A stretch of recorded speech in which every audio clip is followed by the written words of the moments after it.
Millionaire posted Mistress on Instagram. His pregnant wife filed for half. His net worth, prepare yourself for a roller coaster of deceit, betrayal, and retribution, so shocking that it feels ripped from the headlines. This isn't just a cautionary tale about a cheating husband. It's the explosive story of a millionaire who flaunted his mistress on Instagram while his loyal, pregnant wife watched her once perfect world crumble. What begins as an extravagant lifestyle soon spirals into a fierce battle for dignity, identity, and half of his sprawling fortune. You'll witness jaw-dropping twists, whispered secrets, and a storm of legal warfare. Stay tuned to discover how the echoes of one scandalous post rippled into a life-altering reckoning David Chamberlain had crafted a gilded life from humble beginnings. With an unrelenting drive, he rose from the cramped apartment he'd once shared with his struggling mother to become the CEO of an innovative tech startup that was rumored to have caught the eye of Elon Musk himself. Evolving from a small project he coded in his dorm room into a company worth billions, Chamberlain Tech soared on David's vision.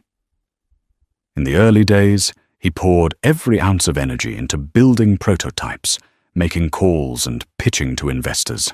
Late-night programming sessions were fueled by microwaved ramen and potent energy drinks, symbols of the grit behind his success. He met Alicia at a charity gala for underprivileged children in Silicon Valley when his star was just beginning its ascendancy. She was a university graduate in child psychology, volunteering her time to help kids from broken homes. Captivated by her warm smile and empathetic nature, David introduced himself, offering a donation that far surpassed her modest expectations. There was an immediate, genuine spark between them. She saw more than just a young, ambitious tech genius with a fat checkbook. She saw a man who could offer security, but also needed the emotional grounding her kind heart could provide. They married within a year, and Alicia, well aware of David's ambitious soul, stood by his side, supporting every bold new idea he generated. Their first child, Emily, arrived 2 years into the marriage, further cementing the narrative of a dream-come-true romance. From the outside, looking in, the Chamberlains were the epitome of modern success: youth, glamour, money, and a philanthropic spirit that aligned perfectly with Alicia's compassionate roots. Yet behind the picture-perfect Instagram posts lay the silent expansions of David's ego, small fissures that would one day widen into a chasm of betrayal. If there was one rule Alysia had, it was to keep personal matters private. She hated public spectacles. Though comfortable attending charity galas and philanthropic events by David's side, she avoided the camera lens whenever possible. But David, fueled by the validation of his 2 million Instagram followers, increasingly viewed privacy as an obstacle to his personal brand. Where Alicia saw vulnerability, David saw an opportunity to cement his image as a self-made mogul, complete with the glamorous spouse and adorable child. Whenever a major milestone happened, closing another venture capital deal, unveiling a new product at a tech conference, David's phone was out, snapping pictures, tagging collaborators, and building a narrative of relentless triumph. Alicia, while proud of his accomplishments, sometimes felt overshadowed by it all. Often she would get texts from friends who saw David's posts before Alicia ever heard the news. It was as if David was living in a swirling galaxy of digital applause, while she remained tethered to a more grounded reality of doctor's appointments for Emily, grocery runs, and quiet evenings at home. The distance only grew when Alicia discovered she was pregnant for the second time. Although David was thrilled at first, posting a heartfelt announcement online to his followers, he soon returned to his swirling schedule of business travels, late-night coding sprints, and networking events. He was planning expansions to Chamberlain Tech's new mobile application suite, with rumored negotiations involving a major Silicon Valley investor group that had once backed Tesla. By the time Alicia reached her second trimester, David had grown so immersed in corporate life that their conversations felt more like board meetings. Her gentle pleas for him to slow down, to show up for the next ultrasound, or be present for Emily's kindergarten recital, seemed to drift past him without consequence. Sabrina Rossi was as hungry for fame as David was for financial success. 23 gorgeous and an Instagram influencer, with a rapidly growing audience, Sabrina had been on the fringes of Silicon Valley's social scene for months, strategically targeting wealthy men and well-connected tech magnates. She posted pictures of her lavish vacations in Bora Bora, her decked-out condo in Miami, and the VIP parties she attended in Los Angeles. It was rumored she had once snagged an invitation to a private event hosted by the Kardashian family, though no verifiable photos ever emerged. Her approach to life was as transactional as David's approach to business. Every move had to yield benefits, be it likes, brand sponsorships, or an alliance with a millionaire capable of feeding her desired celebrity status. She appeared one evening at a tech networking event where David was the keynote speaker. Her shimmering black dress drew gazes from all corners, but her eyes were locked onto only one man, David Chamberlain. She approached him after the speech, gushing over how she admired innovators who disrupt industries, and how she had always dreamed of being a tech entrepreneur if she hadn't chosen her influencer journey. The lines were cliché, but the combination of her magnetism and David's ego-laden thirst for admiration sparked an instant connection. They exchanged numbers under the pretense of possible collaboration, but Alysia's name was never mentioned. Sabrina played her part with calculated ease, and David, high on the adrenaline of success, found it exhilarating to have someone who seemed so in awe of his every word. In a life that had become a routine of board meetings and family obligations, Sabrina felt like a new technology waiting to be explored. A guilty rush danced in his veins each time he texted her, while Alicia's gentle presence at home was overshadowed by Sabrina's bold, flirtatious energy. It began, innocently enough, coffee meetups where they'd discuss social media strategies for Chamberlain Tech. Sabrina had a knack for hype, and David saw potential in using her influencer status to break into younger markets. Soon, casual drinks followed. Amid the neon hum of swanky hotel bars, Sabrina's conversation steered them away from business proposals toward after-hours confessions of desire. Every time David caught a glimpse of her swirling her wine glass or laughing at his jokes with wide, admiring eyes, he felt 10 years younger, as though stepping back into a time before fatherhood and the weight of corporate responsibilities. Alysia, nearing her 6th month of pregnancy, sensed something shifting. David came home later offering vague excuses about beta testing and urgent midnight calls with overseas investors. Her attempts to communicate her worries were met with weary sighs or irritability. She even tried suggesting they attend marriage counseling, but David brushed it off, insisting he was just in the busiest quarter of the year. Sabrina shrewd about her path to the top planted subtle seeds of tension. She would text David at odd hours with urgent crises, often expecting immediate emotional support. In truth, these crises were carefully orchestrated hooks to reel him closer, to separate him emotionally from Alysia. The more he responded, the more she gained power. And David felt conflicted.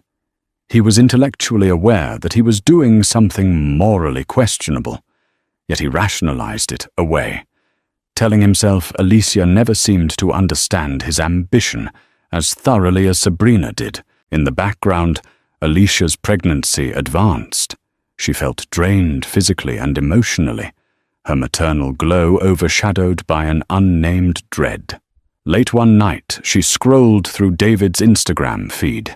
Among the business posts and motivational quotes, there was a new face in the background of multiple photos, a glamorous brunette with a curated aesthetic. Alicia's heart pounded, though she couldn't fully articulate why. She just knew something was terribly amiss. One chilly November evening, Alicia decided to confront David after noticing a suspicious charge on his credit card statement for a 5-star hotel suite. She was aware that some business meetings took place in posh venues, but the date coincided with an evening David was supposedly out with his development team until dawn. Summoning her courage, she asked him, point blank, "Who is Sabrina Rossi?" David froze, eyes flickering from confusion to alarm. He tried to brush it off as a business influencer, someone who had been helping him with brand collaborations. But Alicia had done her homework. She knew Sabrina's entire online presence radiated flirtation and flaunted a lifestyle built around leveraging wealthy connections. The heartbreak in Alicia's eyes threatened to break David's carefully curated composure. At first, he denied everything. He painted Alicia as irrational, blaming her hormones for conjuring illusions of betrayal. When Alicia produced screenshots, Sabrina's photos from the same hotel room on the same night David's narrative came undone. With nowhere to hide, he lashed out. "It's not what it looks like. She's just a friend, a vital PR contact. You wouldn't understand how these things work." He insisted Alicia couldn't believe the audacity.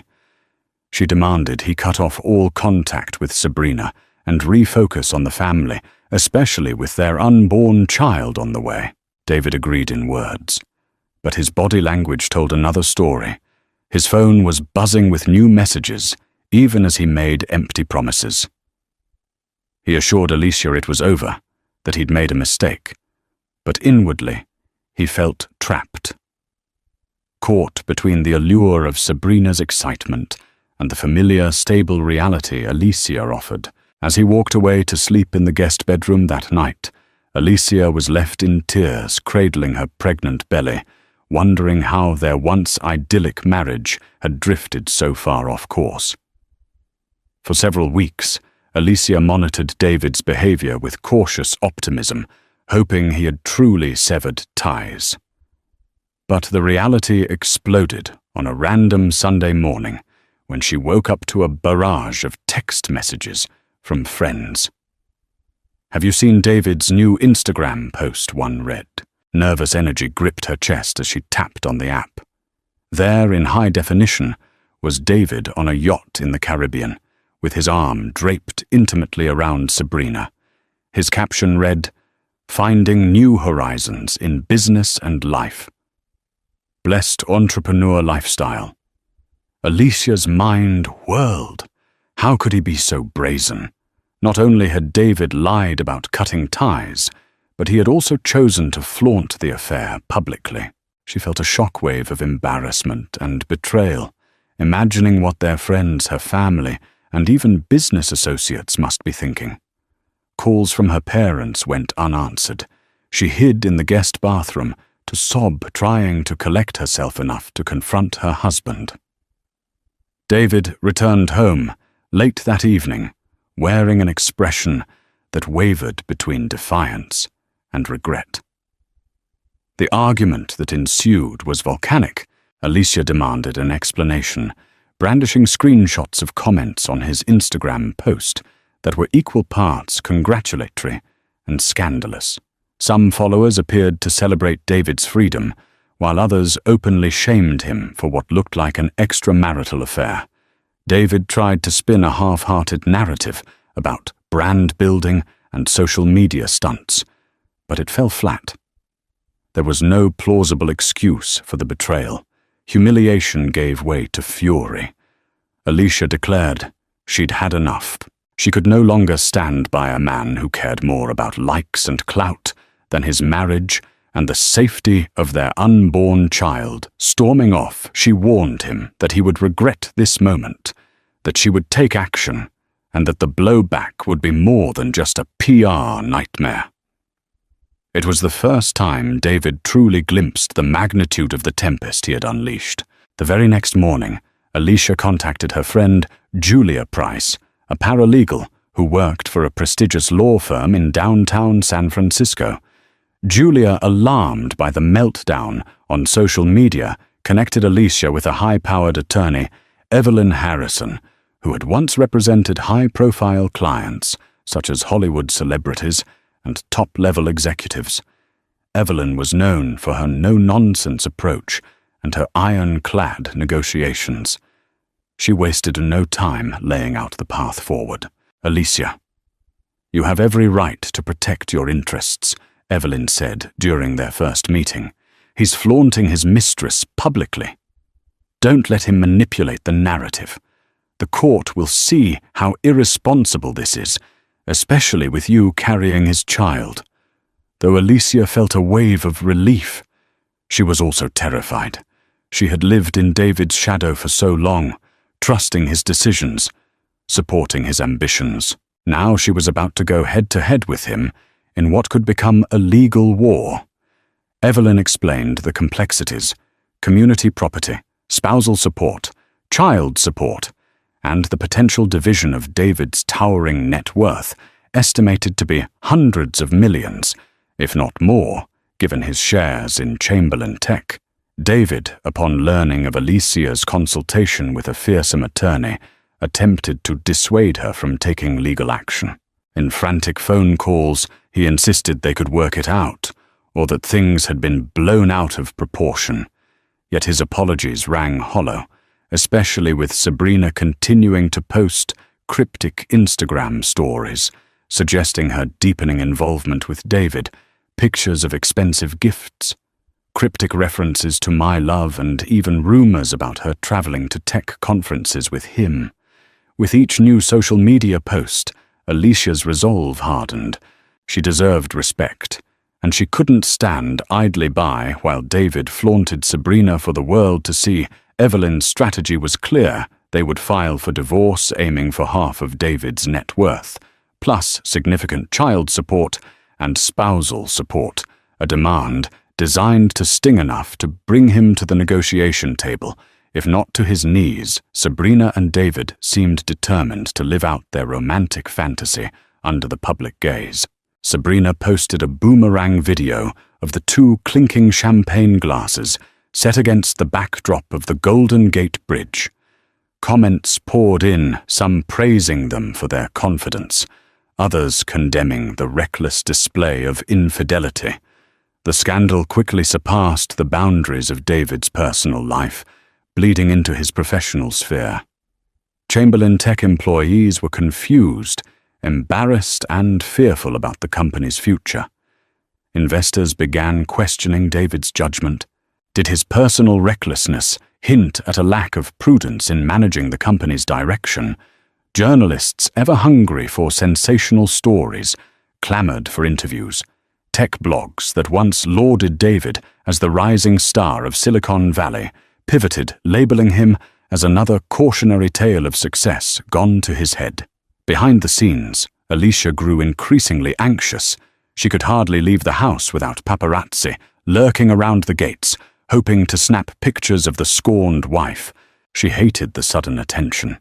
Once a private person, she now found her name splashed on gossip websites alongside Sabrina's. She even spotted a viral TikTok dissecting the love triangle in lurid detail. Despite the onslaught, Alicia stood firm with Evelyn's legal plan. They filed a petition for divorce, citing irreconcilable differences and seeking half of David's net worth on the grounds of community property. Evelyn pointed out that California was particularly unforgiving in high-stakes divorces, especially when undeniable proof of infidelity existed. Alicia was no gold digger. She was a partner who had supported David from his earliest days. If he was determined to break their vows, the law would protect her and her children's future. The press caught wind of the legal filing, turning it into front-page fodder. Hashtags like "Call Team Alysia" and #Team Sabrina circulated on social media. In the swirl of digital chaos, David found himself at a tipping point. Either he would reevaluate his actions and take accountability, or he would double down and risk losing everything he had worked for. In a stroke of misguided bravado, David tried to spin the scandal to his advantage. He hired a PR firm known for salvaging tarnished reputations, the same firm that once handled crises for certain Hollywood elite. Their strategy was to paint David as a misunderstood genius whose private life had been misrepresented by sensationalist media. Sabrina was coached to adopt the role of a supportive partner, someone who understood the pressures of the tech world more than Alicia supposedly ever did. The PR campaign quickly backfired. Within days-old interviews of Alicia praising David's philanthropic initiatives surfaced. Clips of the couple's wedding video spread online, showing Alicia giving a heartfelt speech about partnership and loyalty. Comment sections lit up with outrage. How could David betray such a caring spouse, especially during pregnancy? Even mainstream news outlets, which had previously lauded David's entrepreneurial achievements, highlighted the hypocrisy of his PR narrative. Sabrina's Instagram, once a glossy showcase of poolside selfies and fashionable outfits, now brimmed with a different kind of attention. Accusations of home-wrecking, gold-digging, and cheap fame-chasing undeterred. Sabrina posted a story about her undying love for David, fueling further media frenzy. The more they tried to control the narrative, the more it slipped from their grasp. Meanwhile, Alicia maintained a dignified silence, listening to Evelyn's advice to let the legal filing speak for itself. In private, though she battled waves of vulnerability, she worried about Emily and the unborn child, about how they'd cope with living under the microscope of national gossip. Late at night, she'd journal her fears, her heartbreak, and her anger. She reminded herself that she had moral support, not just from her close friends, but from strangers online who rallied behind her story of betrayal. The real court of public opinion was making a clear statement. David had made a catastrophic mistake, and the tide of sympathy was overwhelmingly in Alicia's favor. While David tried to salvage his crumbling public persona, his board of directors at Chamberlain Tech was far from pleased. The company's valuation was intrinsically tied to David's reputation as an innovative leader. Shareholders were uneasy. Some threatened to pull out their investments if David's personal scandal continued to overshadow the company's breakthroughs. Rumors swirled that an older, more conservative investor, rumored to be Bill Gates's former associate, was considering withdrawing a sizable chunk of capital over moral objections. During a tense emergency board meeting, David faced an onslaught of criticism. Several directors urged him to step back temporarily as CEO until the divorce and scandal could be resolved. They argued that the media circus was distracting from Chamberlain. Tech's upcoming product launch, an advanced AI platform that had been in development for 2 years, David insisted his personal life would not affect the company's trajectory. But the skepticism in the room was palpable. Sabrina's presence only aggravated matters. She showed up unannounced to the company's headquarters, sharing Instagram stories from inside the lavish lobby, captioned with phrases like, "Visiting Bay's Empire."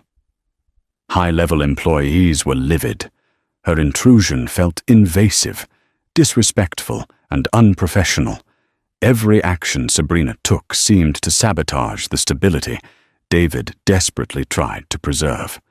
Meanwhile, Alicia's legal team sensed David's vulnerability. Evelyn quietly gathered evidence of David's questionable corporate expenses. Lavish gifts for Sabrina, billed as business development costs.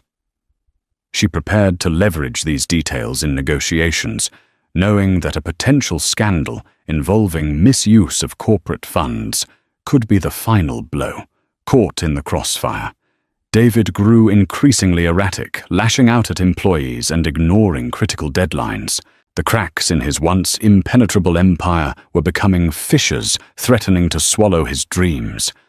And all the while, the clock ticked down toward the final hearing that would determine the fate of his marriage, his fortune, and perhaps even his beloved company. While David spiraled, Alicia underwent a remarkable transformation. Forced to confront her heartbreak, head-on she found solace in therapy sessions and the support of a dedicated group of friends. She also reconnected with her college roommate, Sophia Park, who happened to be a successful lifestyle coach. Sophia spent countless hours guiding Alicia through mindful breathing, journaling exercises, and confidence-building techniques. What emerged from this emotional crucible was a stronger, more self-possessed Alicia. She recognized that the life she'd invested in countless nights waiting for David, overshadowed by his ambitions, could be replaced by a future defined on her terms. She reevaluated her own career aspirations. Once upon a time, she'd dreamed of opening a holistic child development center. Now, with the possibility of a substantial divorce settlement, the dream could become a reality. Alicia also dug deeper into her philanthropic work, channeling her energy into programs for single mothers. She collaborated with local organizations to provide financial literacy workshops and prenatal care advice, sharing her own story to inspire others in similarly vulnerable positions. In an ironic twist, the sympathy wave garnered by her betrayal story turned her into a minor public figure. People gravitated to her honesty and courage. Emily, sensing her mother's resilience, responded positively. Though too young to grasp the full complexity of the situation, she felt the warmth of Alicia's unwavering presence.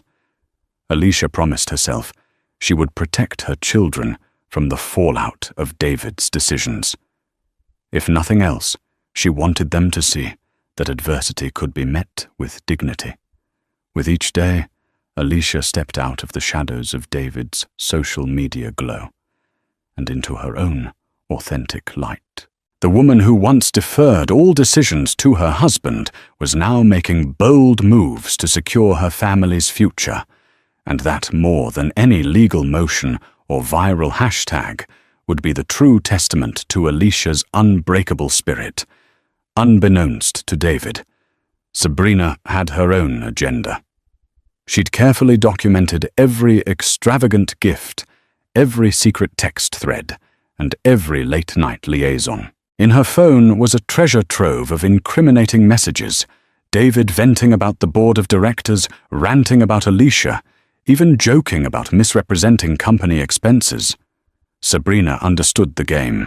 She had watched men like David unravel under the weight of hubris before, and she intended to capitalize on that unraveling.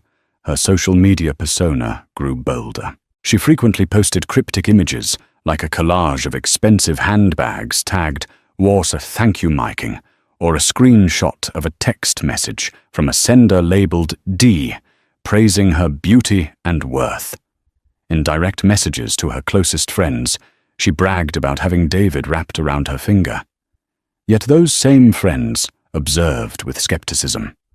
Some even warned her that playing with fire could lead to devastating consequences. David, blinded by infatuation, failed to see Sabrina's manipulations. He was enthralled by her compliments, the sexual chemistry, and the illusion of a life unburdened by moral obligations. Even as Chamberlain tech wobbled under the pressure of the scandal, David clung to Sabrina like a life raft in a swirling ocean of public criticism and personal shame. One morning, an anonymous tip reached Alicia's legal team. Sabrina had approached a tabloid offering exclusive details about David's personal life and business dealings in exchange for a hefty fee. If the story broke, it could irreparably damage David's standing, perhaps even invite regulatory scrutiny into Chamberlain tech. Alicia felt a pang of pity for the man she once loved. However, Evelyn seized on the opportunity. "We can use this," she said. "We'll pressure David to settle the divorce terms quickly and favorably for you, or we'll let Sabrina take him down with her next stunt." Behind the scenes, Sabrina hovered like an ominous cloud, poised to rain chaos on both David's personal and professional worlds. It was only a matter of time before her true intentions became painfully clear. And by then, it might be too late for David to undo the damage. Alarmed by whispers that Sabrina was selling stories to the tabloids, David confronted her in a swanky penthouse suite he'd rented for their rendezvous. Eyes bloodshot from lack of sleep, he demanded she explain herself. Sabrina feigned outrage, accusing him of not trusting her. She shed a few tears, flipping the script so convincingly that David felt guilty for even questioning her loyalty. Soothed by her performance, David proposed a risky move.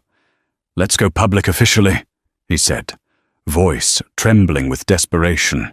He reasoned that if they controlled the narrative, they could quell the rumors. He dreamed of a fresh start, a phoenix-like rebirth from the ashes of his broken marriage. Sabrina pretended to be hesitant, letting him grovel for a moment, before nodding in faux agreement. Their plan was to host a press conference, announcing their love, framing it as a post-separation romance, conveniently ignoring the fact that Alicia was still pregnant with David's child, and that the separation hadn't even been finalized. As they mapped out talking points and media invites, Sabrina secretly recorded the conversation. After David left, she sent snippets to her tabloid contact, ensuring the story would break with maximum sensationalism. The press conference would transform into a fiasco, one that Sabrina could exploit to boost her fame and possibly land a lucrative reality TV deal. Meanwhile, Alicia and Evelyn watched the fiasco unfold from the sidelines. They knew David was playing with fire, and Sabrina was clearly the one holding the matchbook. Evelyn calmly advised Alicia to be prepared for any outcome. This could actually strengthen our position if David publicly humiliates himself. She noted Alicia torn between wanting David to face justice and mourning the demise of the man she once adored, braced herself for the storm that was about to descend. On a bright Wednesday afternoon, cameras flashed furiously as David and Sabrina took their places at a hastily assembled podium in a hotel ballroom. Journalists from tech magazines, gossip tabloids, and mainstream networks packed the room. David had envisioned a controlled, triumphant display of unity with his mistress-turned-partner. The reality was anything but controlled. From the start, reporters assaulted them with questions. How could you betray your pregnant wife? Is it true Chamberlain Tech's new product launch is delayed because of your personal crisis? Are you aware Sabrina has been shopping stories to tabloids? David's attempt to steer the narrative collapsed as he stumbled through a muddled speech about growth, personal freedom, and complex emotions. Sabrina tried to appear composed, batting her eyelashes innocently, as if she were the victim of a cruel media game, but the barrage was relentless. Some journalists read aloud quotes attributed to a close source, detailing David's questionable corporate spending on Sabrina's lifestyle. One even mentioned the alleged text messages, where David boasted about pulling the wool over his shareholders' eyes. The color drained from David's face. Suddenly, Sabrina's phone started buzzing incessantly at the podium. She glanced at it, her eyes widening. A major tabloid had just leaked screenshots of her communications with David, intimate messages about funneling money through dummy accounts, disparaging remarks about the board of directors, and worst of all, vile insults aimed at Alicia. Gasps filled the room as reporters received the leak in real time, their phones lighting up with scandalous notifications. David stood there stunned as the crowd erupted in chaos.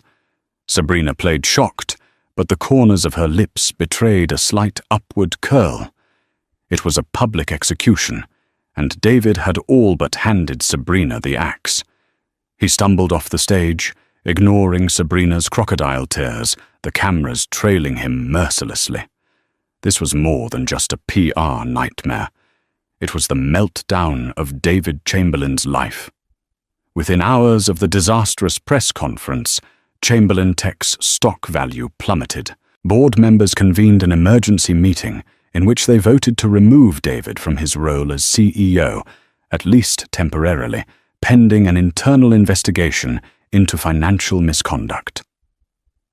The fallout spread like wildfire, leading major investors to question whether the company had lost its innovative edge under the weight of scandal. David, feeling cornered, lashed out at Sabrina in a series of frantic text messages, accusing her of orchestrating the leak. She denied everything, spinning a tale of innocence and heartbreak, claiming she'd been hacked. Yet her Instagram posts told a different story. Less than 24 hours after the press conference debacle, she posted a glamorous selfie in which she declared she was ready for new beginnings. Public speculation ran wild. Was Sabrina moving on already, or was she merely reveling in the attention? Meanwhile, Alysia quietly finalized the divorce settlement negotiations through Evelyn. Armed with a mountain of incriminating evidence, they demanded a hefty sum, an amount that would provide financial security for Alicia Emily and the unborn child for the rest of their lives. David was in no position to argue. His reputation was in tatters, and any prolonged legal battle would only dig him deeper into the grave he'd begun to shovel at that press conference. Privately, Alicia wrestled with a torrent of emotions. She was relieved to see justice served, but a lingering sadness flickered inside her. She recalled the days when David was still that idealistic entrepreneur, coding away in a tiny apartment, fueled by big dreams rather than hubris. In the quiet of her bedroom, she placed a hand on her swollen belly, whispering promises of a better life for the child she was about to bring into the world, far from the chaos David had created.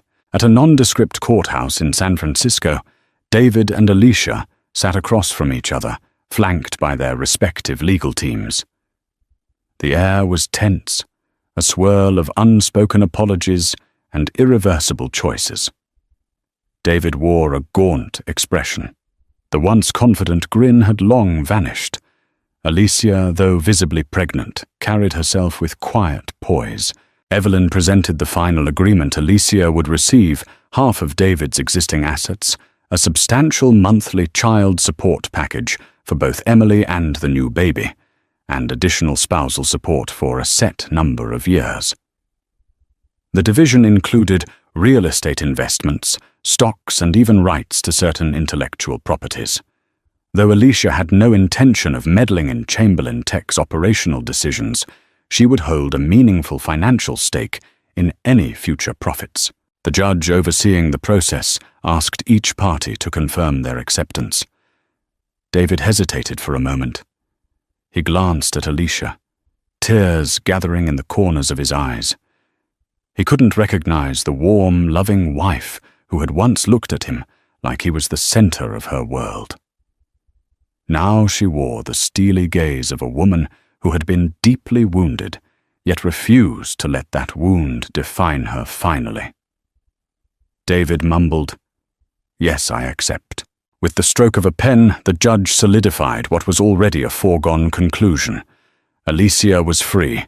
David was no longer her husband, no longer the father figure she had once idealized, and for a moment, the gravity of his choices pressed down on him like an unbearable weight.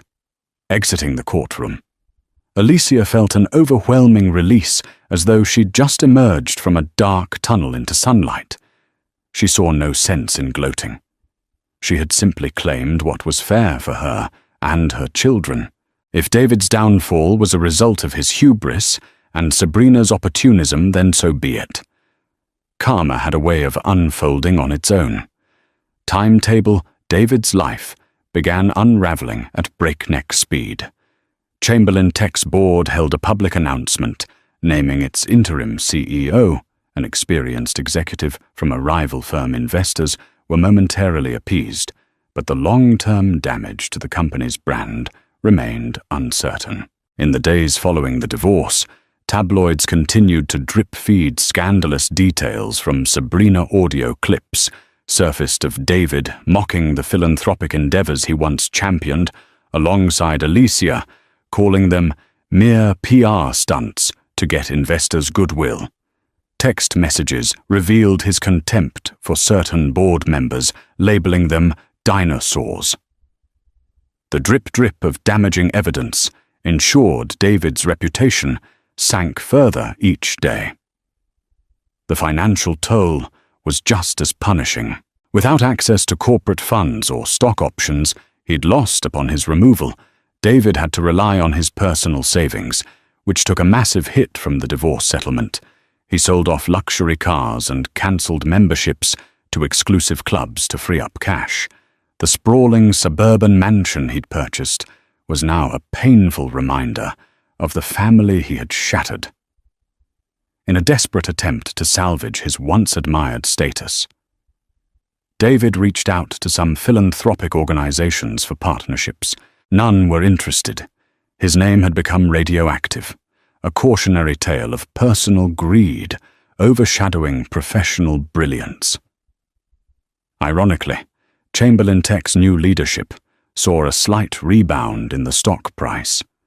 Once David's ouster was confirmed, a testament to how quickly markets can forget a fallen titan. As David scrolled through social media, he saw Alicia's new beginning, her calm smiles in pictures, with Emily, the kindness of her supporters. A swirl of emotions battered him: regret, envy, longing, and an acute sense that he had become the architect of his own destruction. He had reached out for the mirage of a more exciting life, only to realize too late that he already had everything he needed. Alysia moved into a charming, mid-century house perched on a quiet hillside, offering a view of San Francisco's glittering skyline. It wasn't as ostentatious as the mansion she once shared with David, but it felt infinitely more like home. Friends and family helped with the move, and Emily was thrilled to decorate her new room with pastel walls and star-shaped fairy lights. As the weeks passed, Alysia took steps toward opening her dream child development center. She called it Bright Horizons, a nod to the promising life she intended to create for her children.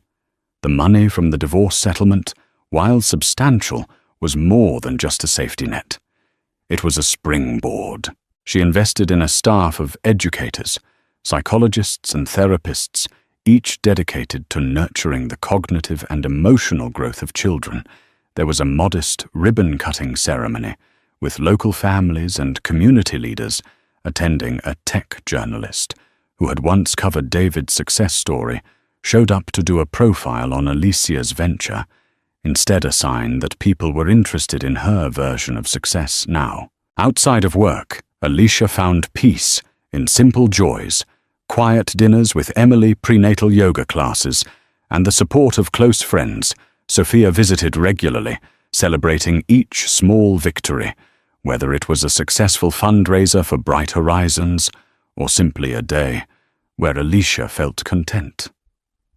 Public sympathy still poured in handwritten letters, supportive comments on her social media posts, and even offers from other women's organizations wanting to collaborate. Alysia carefully chose her partnerships, keeping her focus on genuine impact rather than media hype.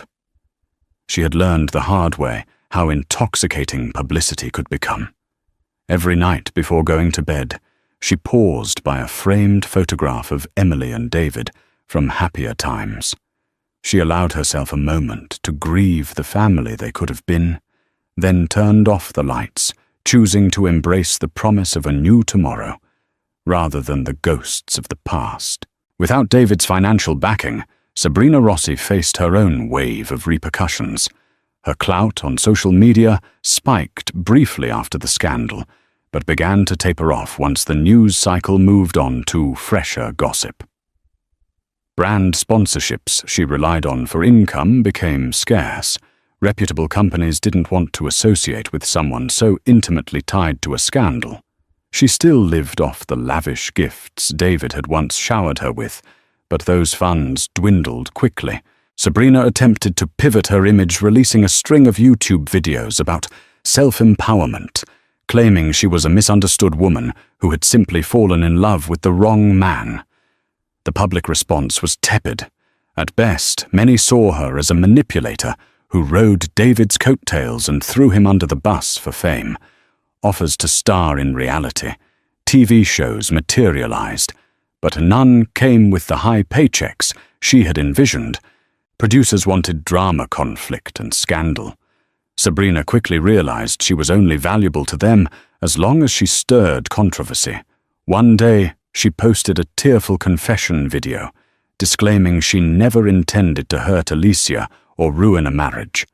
Instead of garnering sympathy, the video attracted an onslaught of sarcastic comments and memes.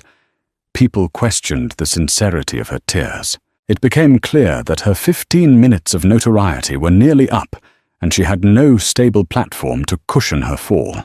She found herself paying for her own glamorous lifestyle, now that David's finances were out of reach.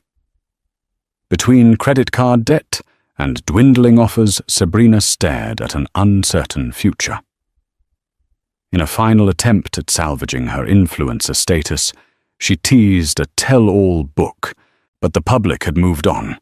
Interest in the David Chamberlain saga waned once the divorce concluded, and new tech dramas took center stage. What she'd hoped would be her big break had ironically become her downfall, a sobering lesson that chasing fame at any cost often ends in loneliness, debt, and irrelevance. News eventually reached David that Alicia had gone into labor, torn between guilt and a lingering sense of paternal duty. He rushed to the hospital. He arrived awkwardly uncertain of his place in a moment he had forfeited by his betrayal. At first, Alicia's friends and family barred him from the delivery room, but Alysia, in a gesture of compassion, allowed him a brief visit. She wanted their child to have some semblance of a father, even if he'd abandoned the family before. When he laid eyes on his newborn son, a wave of emotion nearly overwhelmed him. Tiny fingers, soft cries, a fragile new life. David felt the sharp pang of realization that he had sacrificed the joy of these moments for fleeting thrills and social media vanity. He cradled his son for a few minutes, tears blurring his vision. Alysia watched quietly, sharing in the bitter sweetness of the scene. For a fleeting instant, they almost seemed like the young couple they once were, wide-eyed, hopeful, and united by love for their child.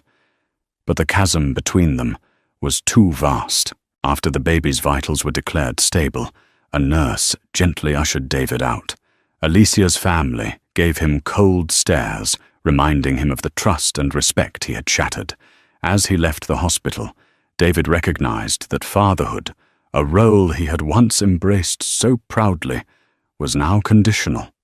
If he wanted to be a part of his children's lives, he would have to rebuild their faith in him from the ground up, and there was no guarantee he'd succeed. Later that night, David walked alone along a deserted beach, the sound of crashing waves echoing his inner turmoil. He held a photo of his newborn son the nurse had printed. In that moment, he understood that while Alysia might one day forgive, she would never forget. If redemption was possible, it would require more than empty words or grand gestures. It would demand a metamorphosis of character he wasn't sure he could achieve. Weeks turned into months. David lived in a modest condo, far removed from the extravagance of his past. Chamberlain Tech had stabilized under new leadership, and while David still owned some shares, albeit reduced by the divorce settlement, his voice in the company was minimal. He spent his days consulting for smaller tech firms, picking up freelance coding jobs, and wrestling with the humiliating reality of being overshadowed by an affair that had defined him. During this period of reflection, he began attending therapy sessions. He confronted uncomfortable truths about his obsession with external validation, his fear of appearing weak, and the emptiness he felt despite his material success. Slowly, he learned to separate his identity from his net worth. For the first time in years, he wasn't chasing the next big accolade or Instagram milestone. He was simply trying to become a better man. With Alicia's cautious permission, David started visiting Emily on the weekends. He played board games with her in Alicia's new home, careful to respect boundaries. Alicia observed these interactions with a guarded heart. She recognized genuine remorse in David's eyes, but trust wasn't something that could be instantly resurrected. The newborn boy named Oliver was too young to comprehend the complexities of their situation. Yet David's attempts to hold him, feed him, and change diapers were small but sincere gestures toward redemption. Though Alysia didn't waver in her decision to move on, she saw value in letting David be a father to their children. Their co-parenting arrangement became less tense over time, a civil framework built on the shared love of Emily and Oliver. No grand reconciliation was on the horizon, but at least the children had the opportunity to know both parents in some capacity. And David, humbled by the consequences of his actions, took each visitation as a gift, a chance to rewrite, if only partially, the narrative he had so carelessly shattered. Bright Horizons, the child development center Alicia had founded, blossomed into a thriving sanctuary for kids from diverse backgrounds. Mornings were filled with laughter, finger painting, and early learning games. Afternoons hosted guided mindfulness sessions where older children practiced coping strategies for anxiety or low self-esteem. Local media praised the center, naming it a beacon of hope in a turbulent world. Alysia took pride not only in the program's success, but also in the difference it made for families in need. She formed partnerships with local schools, offering scholarships and sliding scale fees for low-income parents. On weekends, she opened the center's auditorium for parenting workshops, where mental health professionals shared strategies on positive reinforcement, emotional regulation, and the importance of nurturing a child's creativity. The initiative drew the attention of philanthropic circles, leading to a partnership with a notable charity, chaired by Melinda Gates's foundation, an opportunity that symbolized how far Alysia had come from the chaos of scandal. Though she shied away from the camera, she occasionally gave interviews emphasizing her commitment to children's well-being rather than dwelling on her personal drama. Still, the occasional intrusive question would surface about her ex-husband. Alysia's polite, measured responses underscored her focus on the present and future, not the transgressions of the past. Emily thrived in this environment, often volunteering to help younger kids with art projects. Oliver, just learning to crawl, became a beloved fixture. Staff members doted on him, and Alysia felt reassured knowing her own child would be reared in an atmosphere of compassion and growth. At night, Alysia sometimes let her guard down momentarily, reflecting on how drastically her life had changed. She had been the millionaire's trophy wife, shy, overshadowed, and defined by someone else's achievements. Now she was a recognized leader in child development, forging a legacy that was undeniably her own. One gray afternoon, David showed up at Bright Horizons for a scheduled meeting about Emily's progress. This would be the first time he'd seen the facility Alicia had built from the ground up.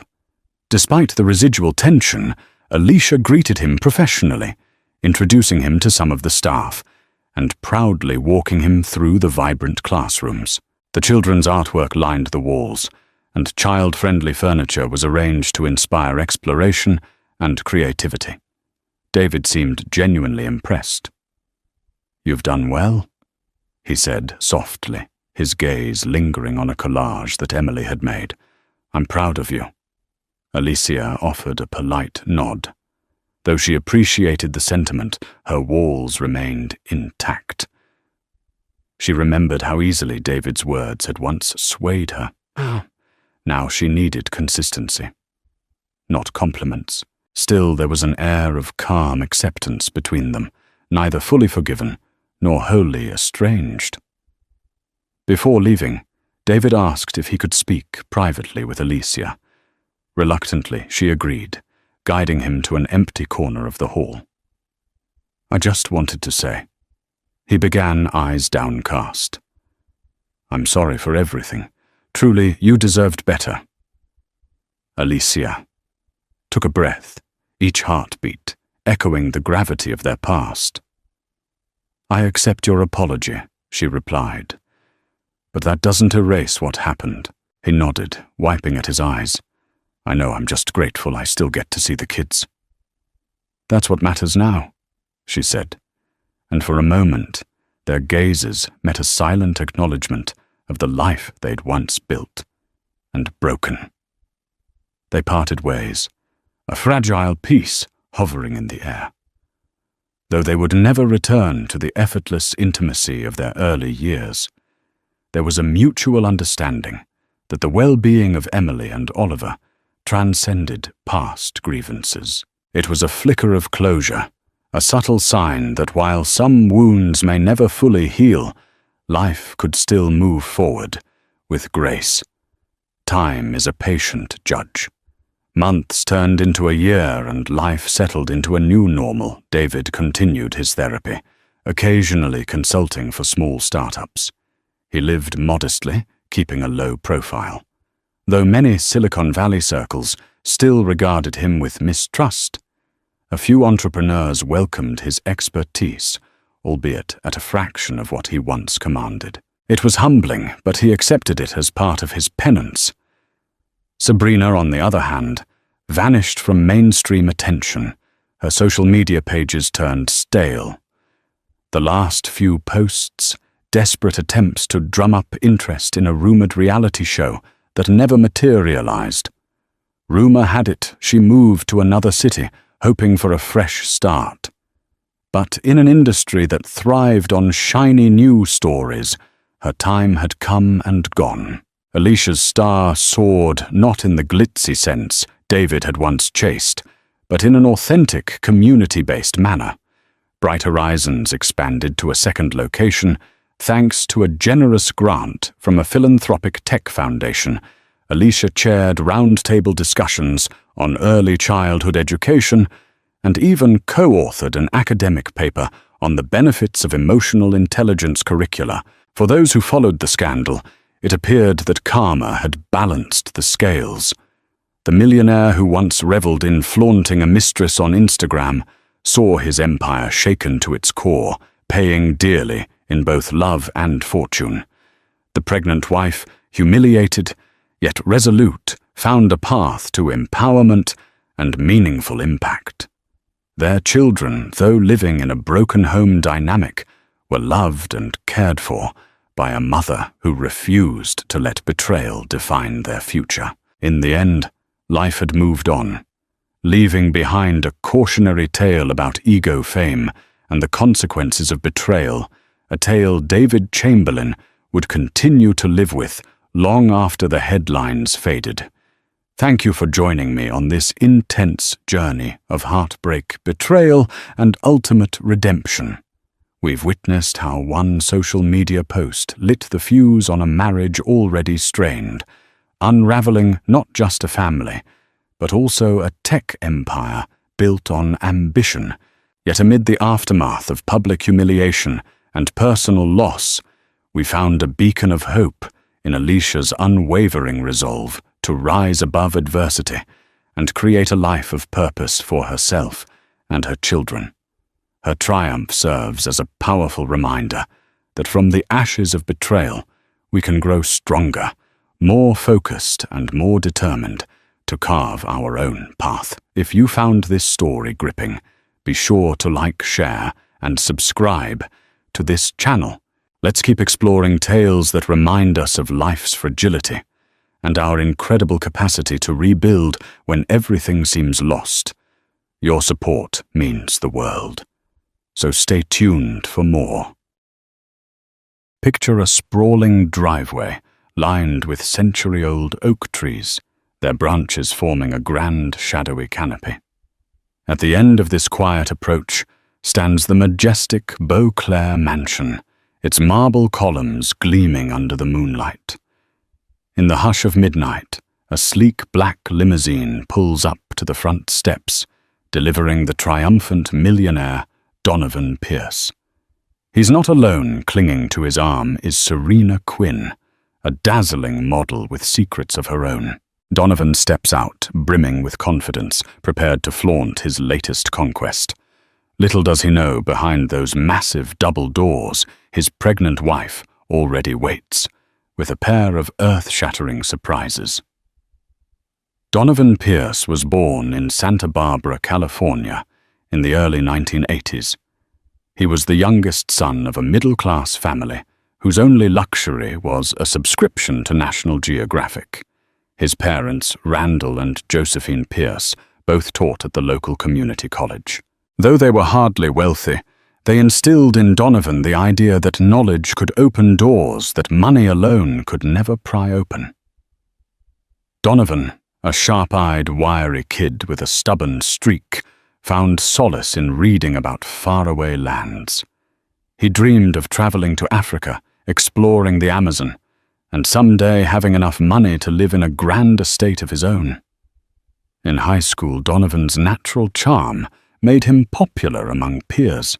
Though not an exceptional athlete, he excelled in debate and showed a fierce determination to win any argument. Teachers praised him for his intelligence and tenacity, but behind the confident demeanor lay an unsatisfied hunger. He wanted more, always more. This insatiable thirst for success would become his defining trait, one that propelled him through life at breakneck speed. By the time he graduated, Donovan had his sights set on Stanford University. Through scholarships and financial aid, he secured enrollment in the prestigious institution. There, he fell in love with economics and business. By senior year, he was running an investment club with 40 members. They pooled their modest funds and tested the volatile waters of the stock market. Donovan didn't just want to break even, he wanted to crush the market. Armed with cunning strategies and long nights studying charts, he managed to bring their returns to remarkable heights. Word spread about his uncanny ability to see market trends before they became mainstream. Upon graduation, Donovan accepted a position at a well-known financial firm in New York. Only 22, he was already sitting in conference rooms with high-profile clients, including the likes of Warren Buffett's associates and other billionaires scouting fresh talent.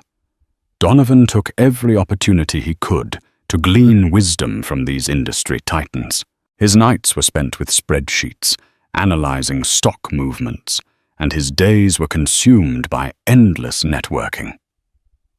Over the next decade, Donovan rose to prominence. He founded his own investment firm, Pierce Capital Management, and took his net worth from a humble few $1,000s to tens of millions, then hundreds of millions. Eventually, his name appeared on the covers of financial magazines. He became a recognized figure, invited to speak at conferences worldwide. Yet Donovan's ambition was boundless.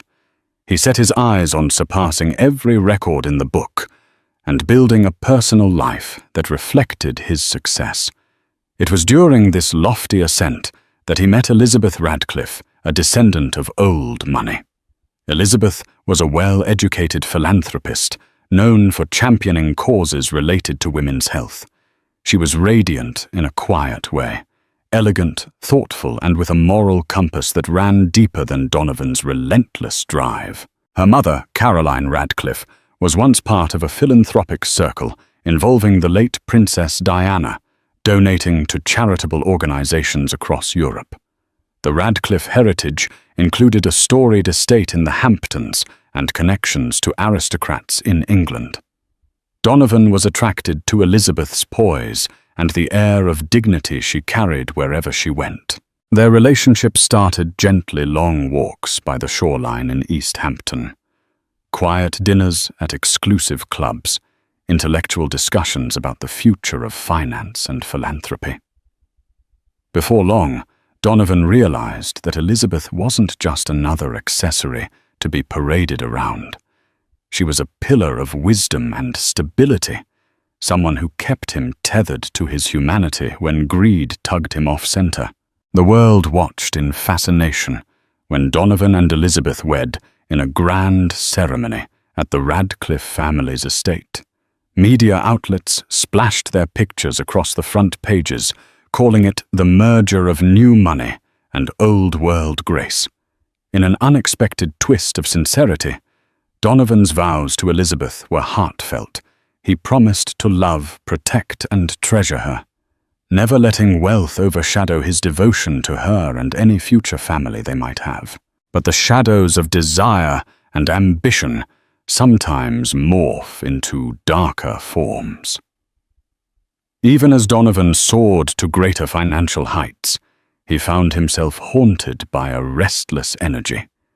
He wanted excitement, passion, anything to satiate an appetite for novelty that neither Elizabeth's serene presence nor his legitimate business triumphs could fully feed. And so the seeds of betrayal were sown. Elizabeth's life had revolved around philanthropic ventures long before she met Donovan. But her marriage brought new challenges. She struggled to find a balance between supporting Donovan's insatiable ambitions and preserving her own identity. With each passing year, Donovan's name grew in the financial sector, which meant more publicity, more parties, more demands. Elizabeth attended numerous galas as the gracious hostess. She wore dazzling gowns, smiled for photos, and patiently listened to endless conversations about stocks and corporate expansions. In private, Elizabeth was not as meek as the media painted her to be. She had her convictions. She often confronted Donovan about certain investments that seemed questionable, environmentally damaging ventures, profits extracted from borderline unethical deals. Donovan would smile and reassure her that everything was within legal bounds. "This is how we fund your charities," he teased. "We do well, and then we do good." Most of the time, Elizabeth would sigh, letting the conversation fade. She recognized that Donovan's approach to business was a far cry from her father's genteel style. Still, she believed in her husband's underlying decency. Years into the marriage, Elizabeth yearned for a child. At first, Donovan brushed off the topic. "Let's solidify the business," he would say. "Let me cross a few major milestones, and then we'll talk about starting a family." Deep down, Elizabeth suspected Donovan was afraid to be pinned down by the responsibilities of fatherhood. He thrived on risk spontaneity and the freedom to jet off to Europe or Asia at a moment's notice if a deal demanded it. However, the unstoppable march of time and a near-death experience, Elizabeth's father had a sudden stroke, galvanized them. Realizing how fragile life could be, Donovan agreed they should try for a child. In the following months, Elizabeth discovered she was pregnant, and the new reality thrilled her. She glowed with expectancy, her philanthropic work pivoting to focus on maternal health and child welfare. Donovan seemed happy about the news at first, but his reaction lacked the effusive zeal Elizabeth had hoped for. She told herself it was simply Donovan's nature to remain collected, even about momentous life changes. During the pregnancy, Elizabeth took refuge in the quiet comforts of Beauclair Mansion, an estate the couple had purchased in the countryside of upstate New York. Surrounded by lush forests and rolling hills, it provided the perfect retreat from the swirling chaos of Manhattan life. There, away from public scrutiny, Elizabeth could focus on preparing for motherhood. Donovan often visited on weekends, always claiming he was too busy with urgent business deals during the week. As months rolled on, Elizabeth began to suspect that Donovan's late nights and business trips might not all be about closing deals. Even so, Elizabeth tried to cast aside her doubts. She had twins on the way, 2 lives growing within her 2 blessings that she believed would knit her and Donovan closer together. She wrote in her diary each day, documenting every emotional shift, every flutter in her belly, and every dream she had of a future filled with children's laughter, echoing through the mansion's halls. In these private moments, Elizabeth recounted her grandmother's stories of how love in a marriage was tested in unthinkable ways, but devotion and faith often carried couples through the darkest storms. She had no idea that her test would come so soon, or in such a heart-wrenching manner. Serena Quinn was the kind of woman people instinctively watched as soon as she walked into a room. With almond-shaped hazel eyes and wavy auburn hair cascading to her waist, she emanated a fiery energy that demanded attention. She had been raised in a modest household in San Diego, her father a retired Marine, her mother a struggling painter. Despite their limited means, Serena's parents poured their hearts into supporting her talents, whether it was ballet painting or modeling. By 18, Serena signed with an upscale modeling agency and discovered a taste for the finer things in life. The swirling lights of fashion, shows designer gowns, and the glittering stares of cameras dazzled her. She lived for backstage parties and exclusive VIP events where she rubbed shoulders with celebrities and moguls. Over time, she learned how to charm men of power. That charm wasn't always innocent. For Serena, it became a method of survival and advancement in a cutthroat world. If she played her cards right, she could secure financial stability that might otherwise elude her. Her path crossed with Donovan Pierce on a private yacht off the coast of Monaco. Donovan was there for a high-profile tech conference, and Serena had been hired to model for a European luxury brand. The second Donovan saw her laughing on the deck, wearing an opulent emerald gown that clung to her figure, he felt an old, forbidden spark ignite. He introduced himself with characteristic smoothness, Donovan Pierce, of Pierce Capital Management. Might I ask whose stunning presence I'm fortunate enough to share this deck with? Serena knew the name anyone in high society did. She smiled coyly. Serena Quinn. A pleasure to meet you, Mr. Pierce. Over champagne flutes, they exchanged banter about the future of cryptocurrencies and the enthralling but superficial nature of fashion. She was witty. He was enthralled. One conversation led to another, and soon the shimmering lights of Monaco's coastline faded into the hush of the night. Donovan found himself lost in Serena's raw magnetism, a stark contrast to Elizabeth's graceful composure. Despite knowing full well that he was married, his ring was conspicuous, and the media had documented his marriage extensively. Serena fueled Donovan's flirtation. To her, men like Donovan offered not just adventure, but entry into circles with deeper pockets. The moral transgression didn't worry her. She had grown accustomed to seeing powerful men cheat on their wives, and in her line of work, infidelity was treated as a negotiable taboo. Before the yacht docked, Donovan and Serena shared a clandestine kiss on the upper deck, hidden from prying eyes by the summer darkness. Donovan told himself it was just a fleeting moment of indiscretion. He was a man on top of the world. Why shouldn't he savor every flavor of pleasure life offered? But fleeting infatuations can quickly grow into an all-consuming secret. When Donovan returned to New York, he found excuses to see Serena again, ostensibly for business, though they both knew it was anything but. She became his shadow at exclusive clubs, late-night penthouse soirees and business trips where he needed a companion to keep him entertained. He showered her with designer handbags, diamond jewelry, and even helped her land more lucrative modeling gigs. Sabrina, for her part, clung to Donovan's generosity, offering him the rush of a hidden romance he couldn't get from his stable married life. Weeks turned into months, and their affair deepened. Sabrina reveled in the luxurious life Donovan provided: 5-star hotels, exotic vacations, lavish gifts. Meanwhile, Donovan craved her presence like a drug, ignoring any semblance of guilt. He told himself Elizabeth was preoccupied with her charities. Her pregnancy, there was no harm in letting off some steam. In a moment of recklessness, Donovan invited Sabrina to spend a weekend at Beauclair Mansion. It was an impulsive plan, born from a chaotic swirl of desire and pride.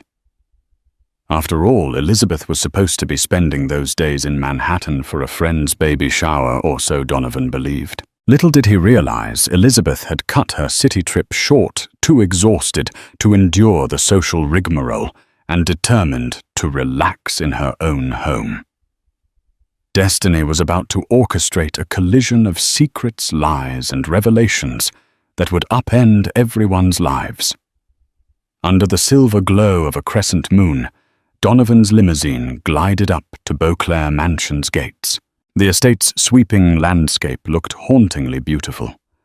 Tall cypress trees swayed, and the ornate fountain at the entrance sparkled with watery moonbeams. Sabrina leaned against Donovan in the back seat, her manicured nails lightly tracing patterns on his arm. She giggled. "I can't believe you own all of this. It's like a castle from a fairy tale." "Wait until you see the inside," Donovan bragged. "Your jaw will drop." He had always wanted to show off Beauclair to Sabrina. It was one of his ultimate trophies, a testament to how far he'd climbed from his humble upbringing. He had told the chauffeur to arrive late, betting that the staff would be minimal at this hour. Normally, Elizabeth might have been at the mansion, but Donovan was confident she was in Manhattan until Monday. He anticipated a weekend of unrestrained passion and indulgence, free from prying eyes and moral repercussions. To ensure privacy, Donovan had earlier texted Mrs. Hathaway, Beauclair's long-standing housekeeper, telling her to take Sunday off. He explained that he had a private gathering with an important client. Mrs. Hathaway dutifully obeyed, leaving only a skeleton crew on night duty. Donovan had also given strict instructions to keep the gates closed and to remain out of sight unless summoned. Everything was orchestrated like a stage play, with Donovan as the star performer. However, Donovan's carefully crafted plan crumbled the moment the limousine approached the circular driveway. The grand double doors of the mansion swung open, and out stepped Elizabeth. Clearly pregnant, her usually gentle face etched with outrage.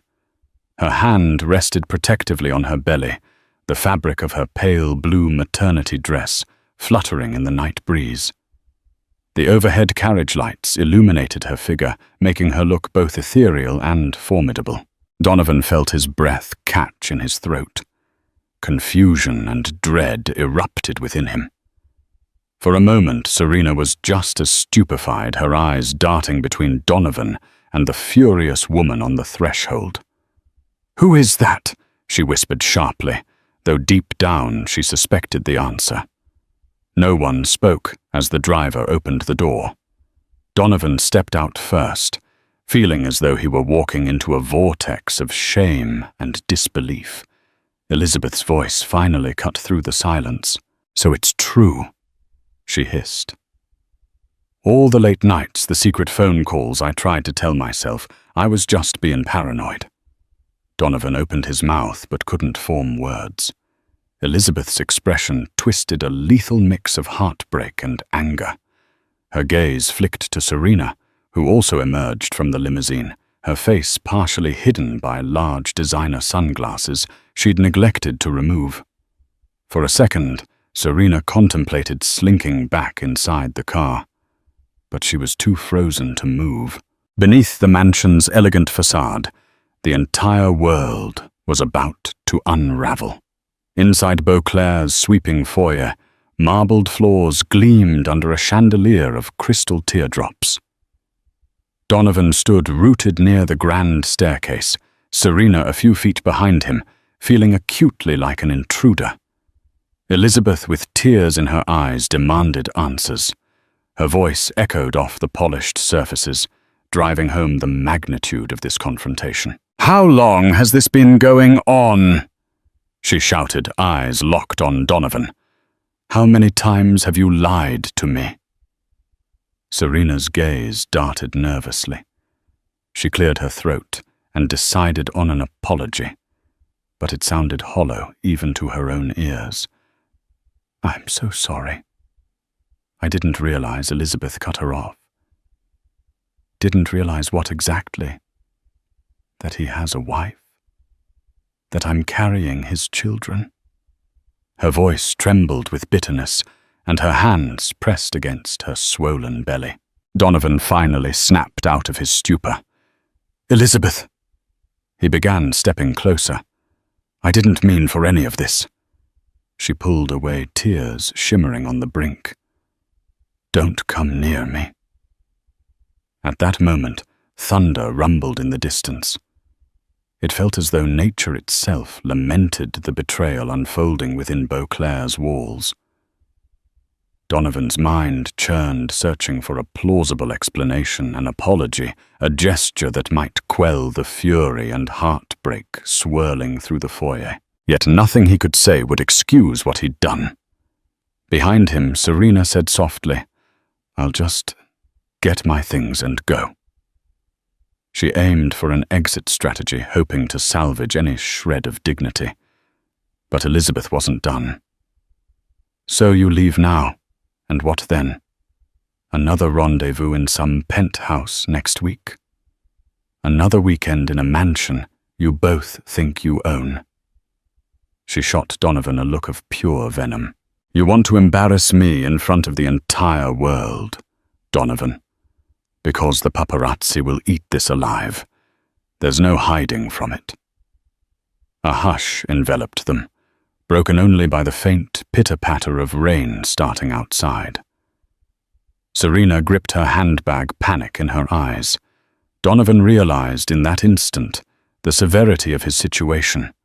A pregnant wife, a mistress, and a public image that could collapse under the weight of scandal. Before anyone could speak again, Elizabeth crumpled to her knees, a sharp cry escaping her lips.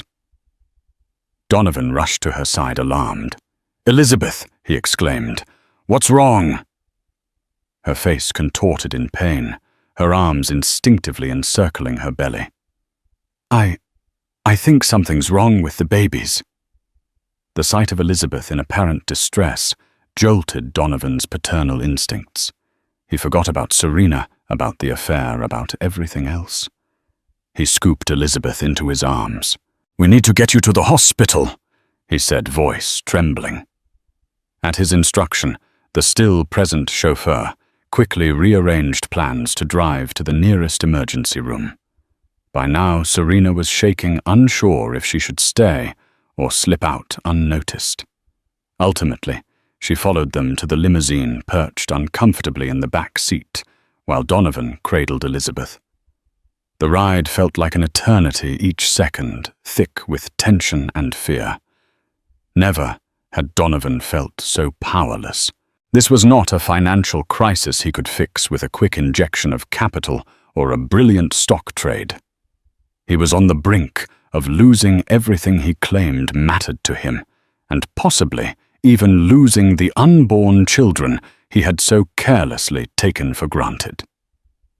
They arrived at St. Bernardine's Medical Center in the dead of night, the doors of the emergency ward sliding open under harsh fluorescent lights. Nurses rushed Elizabeth into an examination room, Donovan trailing closely behind.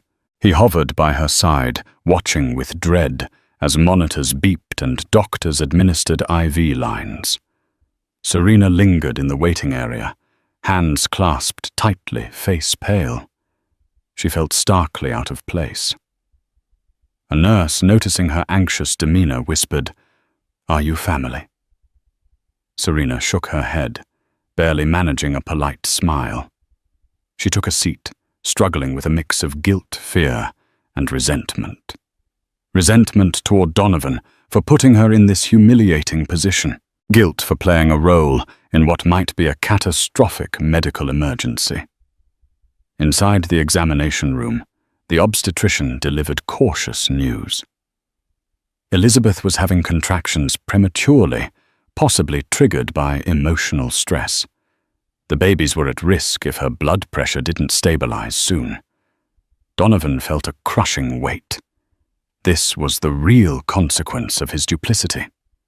Not just an angry spouse or a ruined social reputation, but the potential harm to innocent lives. With quiet efficiency, Elizabeth was transferred to a private room in the maternity wing. Donovan sat by her bedside, stroking her hand, feeling both helpless and regretful. He tried to speak to offer some comfort, but Elizabeth flinched away. Her eyes flickered with pain and betrayal. She was a woman who had given her heart, body, and trust to a man who'd taken all three for granted. Hours crawled by. The hospital's white corridors and antiseptic odor provided the backdrop for Donovan's introspection. He had always prided himself on having control over markets, over deals, over his life's narrative. Yet here he was, powerless. In the waiting area, Sabrina wrestled with her own turmoil. She texted a friend. "Stuck at a hospital. Disaster night. Call you later." She couldn't bring herself to leave. A part of her needed closure, needed Donovan to acknowledge her. But as dawn approached, she realized how naive that longing was. She overheard bits of conversation between nurses. Elizabeth was stabilized, the twins appeared unharmed for now. But the emotional damage was incalculable. Eventually, Donovan emerged from Elizabeth's room, dark circles under his eyes. He approached Sabrina, who stood up hastily, her posture stiff. In the empty corridor, they exchanged hushed words. "Are you okay?" Sabrina asked, her voice trembling with concern. "Not really." Donovan admitted, his tone frayed. "Elizabeth's resting now. The babies seem to be okay, but it was close. I can't."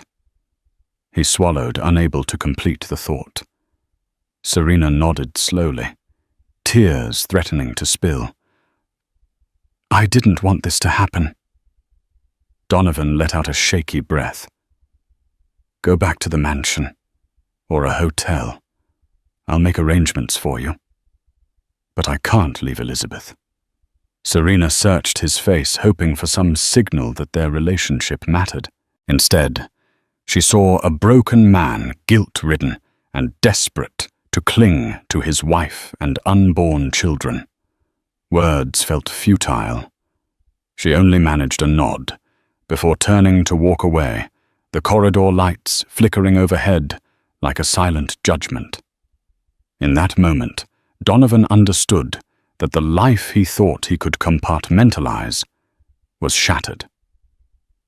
There would be no neat division between his respectable existence with Elizabeth and his clandestine affair with Sabrina. Everything had collided, and the fallout would test every inch of his fortitude and Elizabeth's.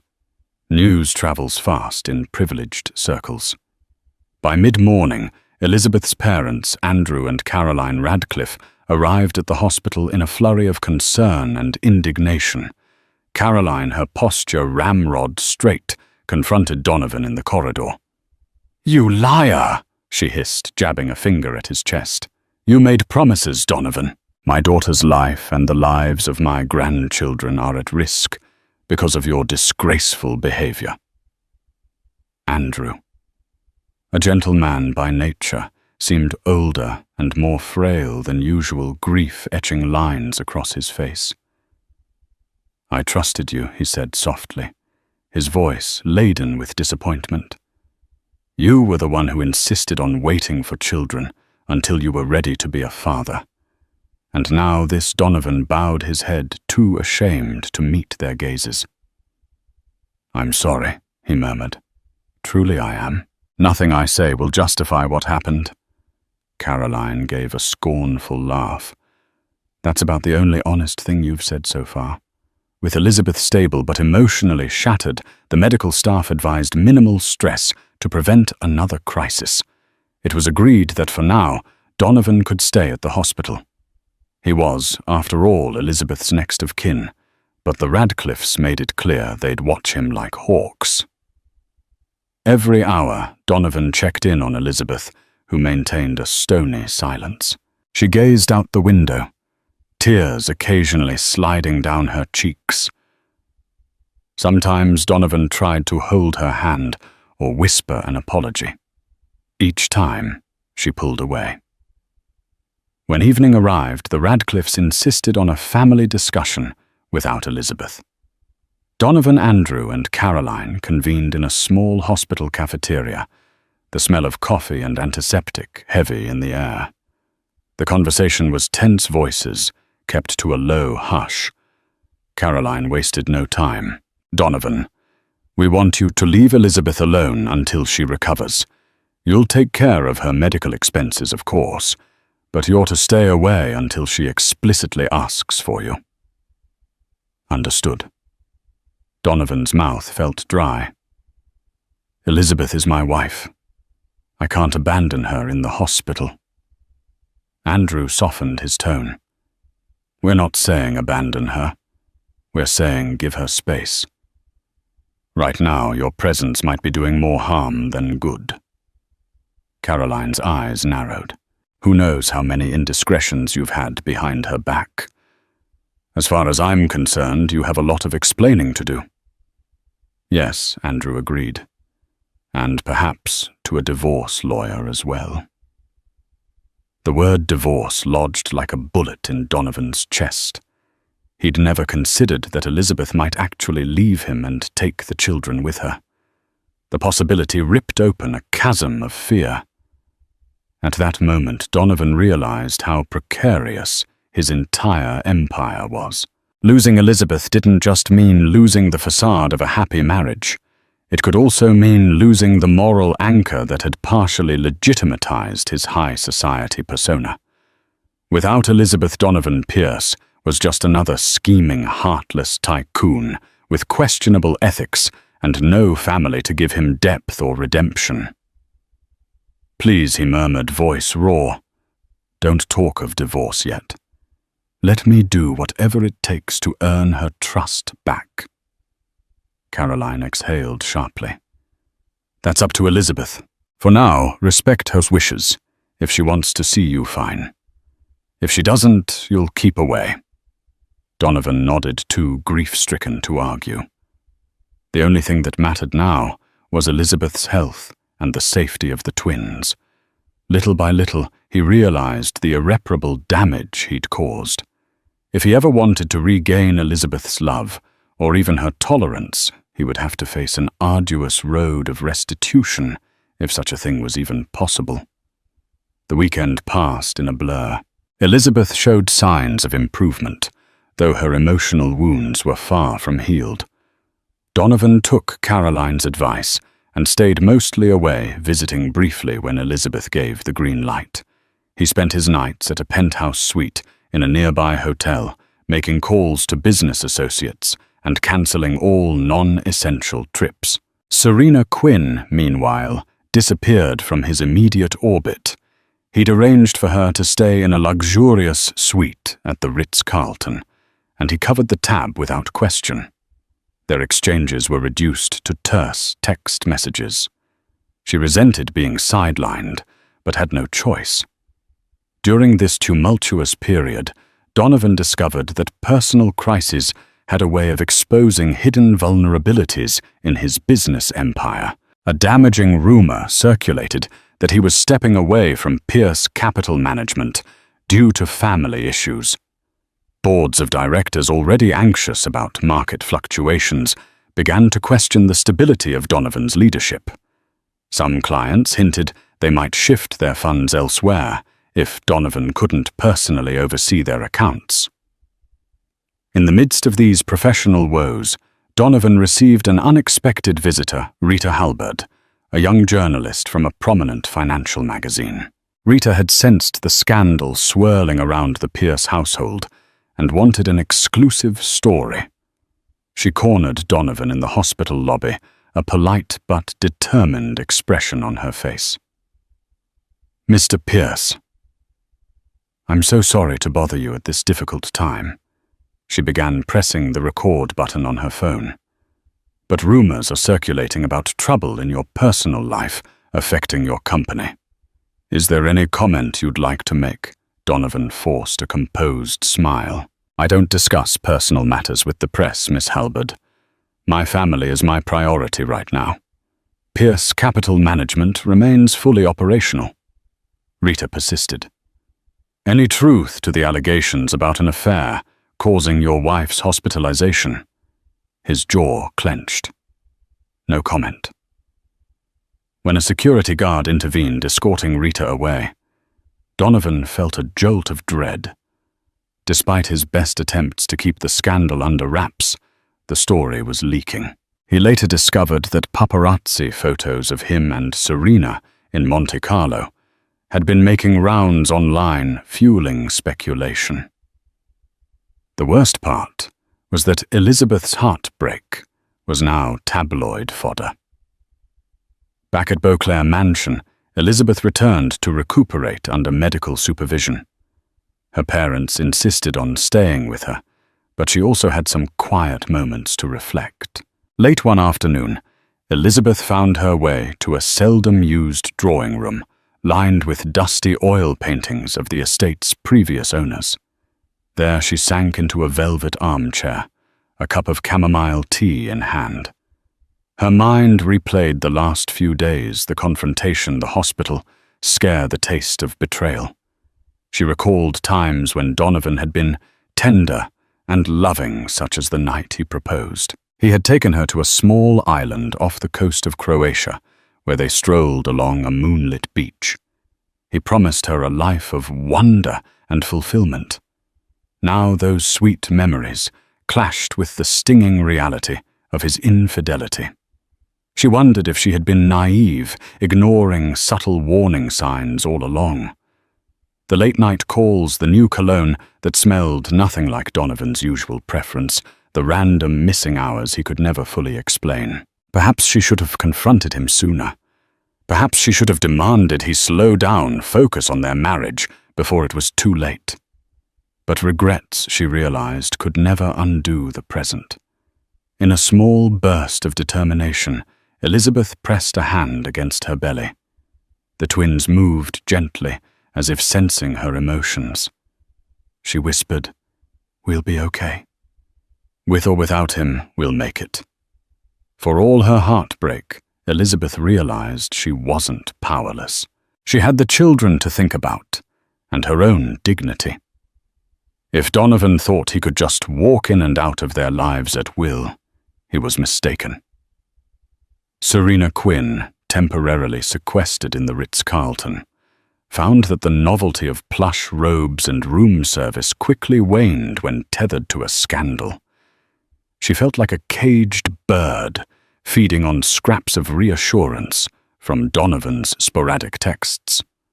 "We'll talk soon," he would say, or "Need time to handle family matters." Weeks ago, Serena would have found these messages acceptable, even promising. Now they felt dismissive. She resented being treated as an inconvenient afterthought.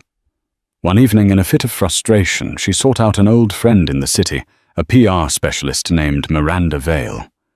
Over cocktails, Serena vented about her predicament, the broken promises, the mansion fiasco, and her uncertain future. Miranda listened with rapt attention, occasionally nodding or taking a sip of her martini. "You're so worried about Donovan's image," Miranda observed. "But what about yours? You stand to lose modeling contracts if this scandal blows up. Or you might actually use it to your advantage if you play your cards right. Sabrina bristled. She wasn't looking to become some gossip sensation. Yet the suggestion swirled in her mind. How could she salvage her own life? Maybe even elevate her status from this mess. A few days later, Miranda set up a clandestine meeting with a tabloid journalist, Kevin Brown, who was offering top dollar for an exclusive interview from the other woman. Sabrina vacillated. Did she really want to risk Donovan's wrath by selling their story? But the more Donovan ignored her calls, and the more anxious she felt about her livelihood, the more tempting the offer became.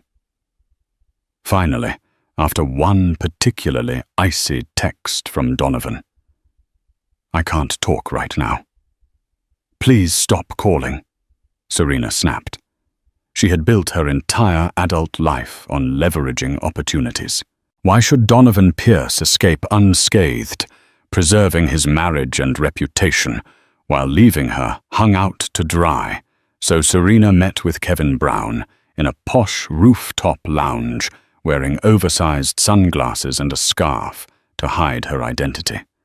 She demanded a sizable sum for any details about her affair with Donovan Pierce. Kevin, practically salivating at the prospect of a sensational scoop, agreed.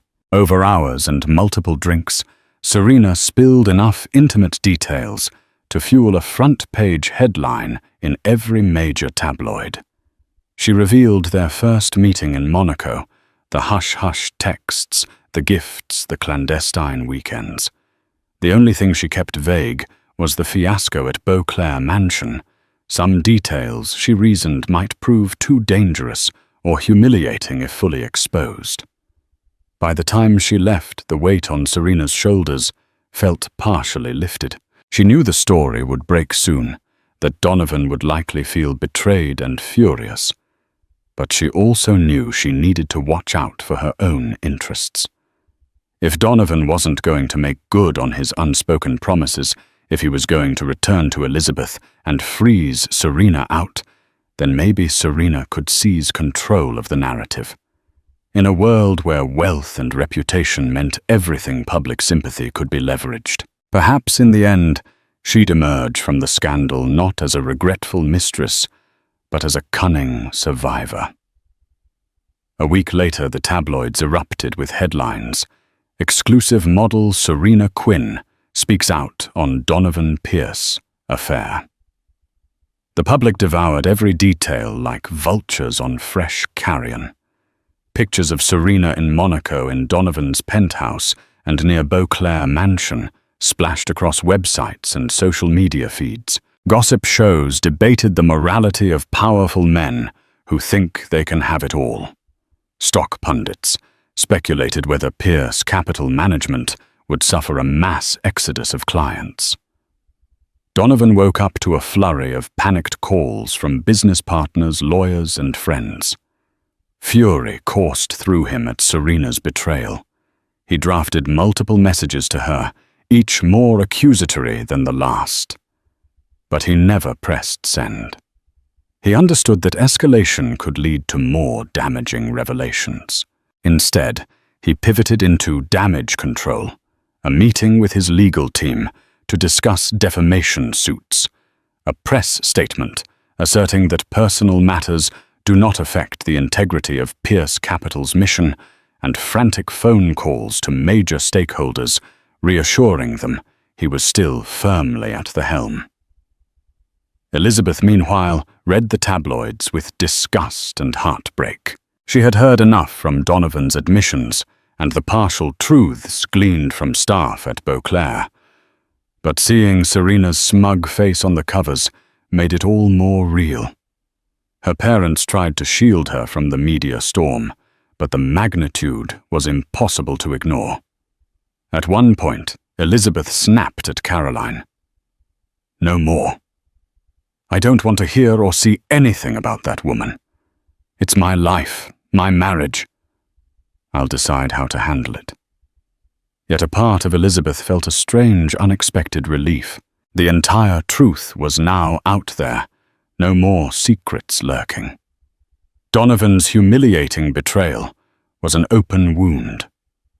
Sometimes honesty, even when dragged unwillingly into the public eye, can mark the beginning of genuine healing or a definitive end. A few days into the media circus, Donovan managed to speak privately with Elizabeth at Beauclair. She was seated in the sunroom, a blanket over her lap, the warm glow of afternoon light shining through large glass windows. Her pregnancy was still precarious, but stable. A nurse milled about, ensuring Elizabeth's comfort.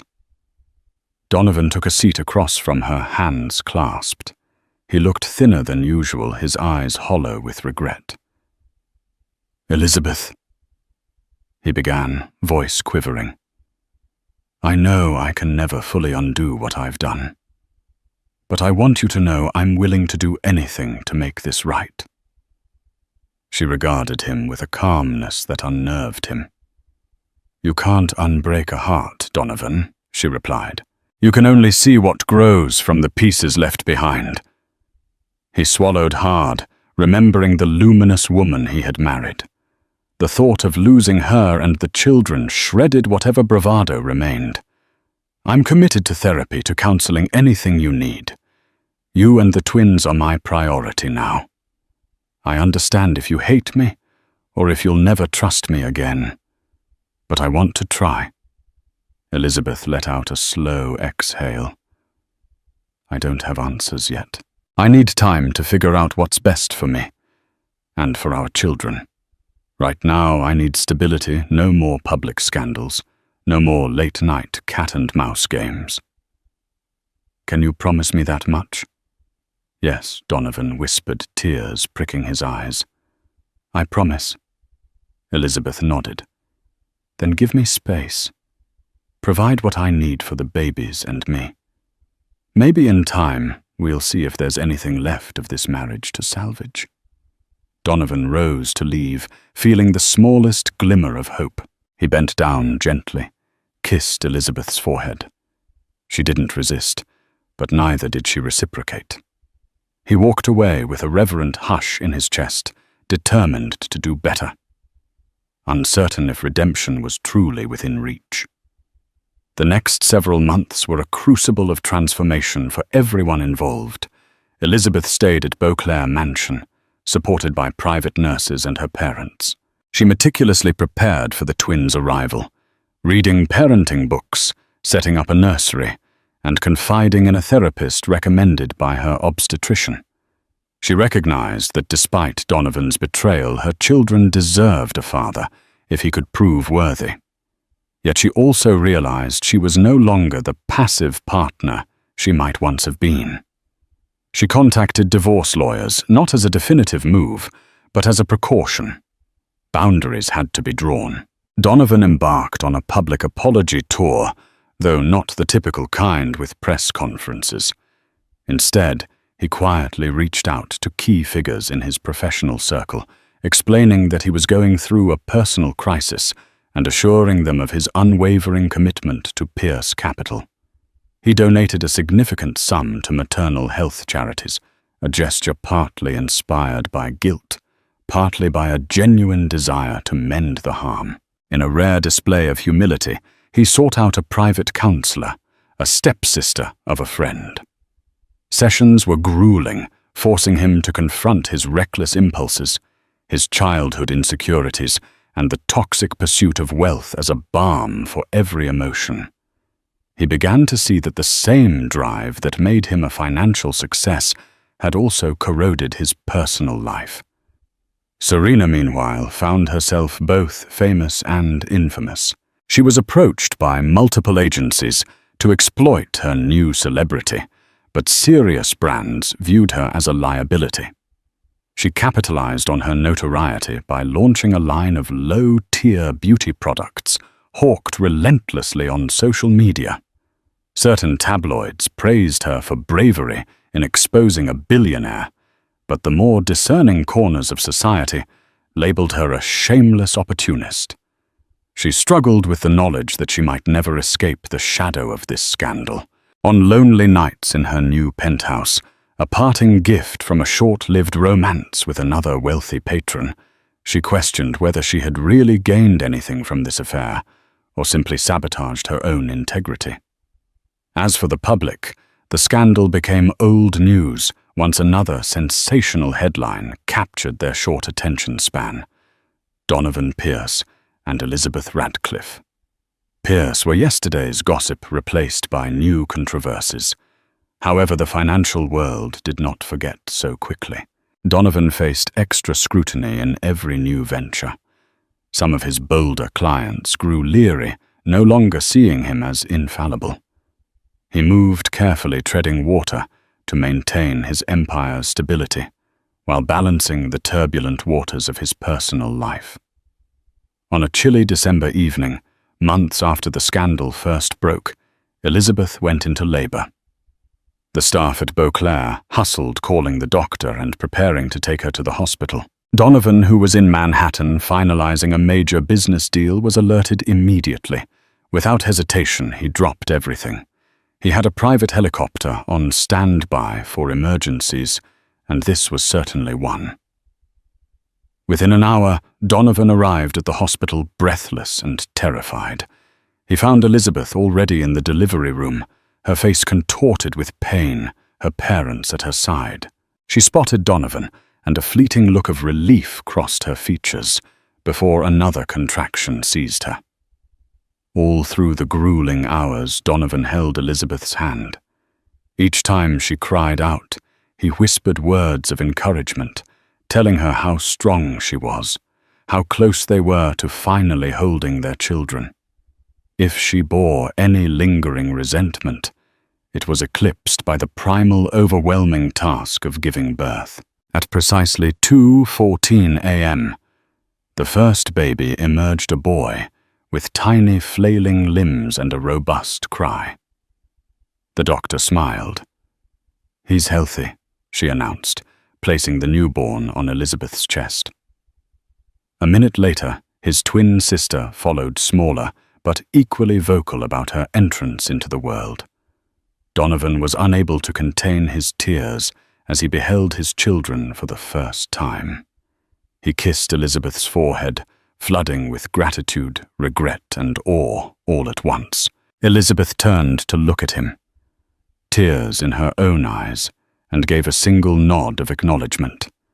It was too soon to say if forgiveness was in the cards, but at that moment, they were bound by the pure miracle of these new lives. In the weeks following the twins' birth, a cautious détente settled over Beauclair Mansion.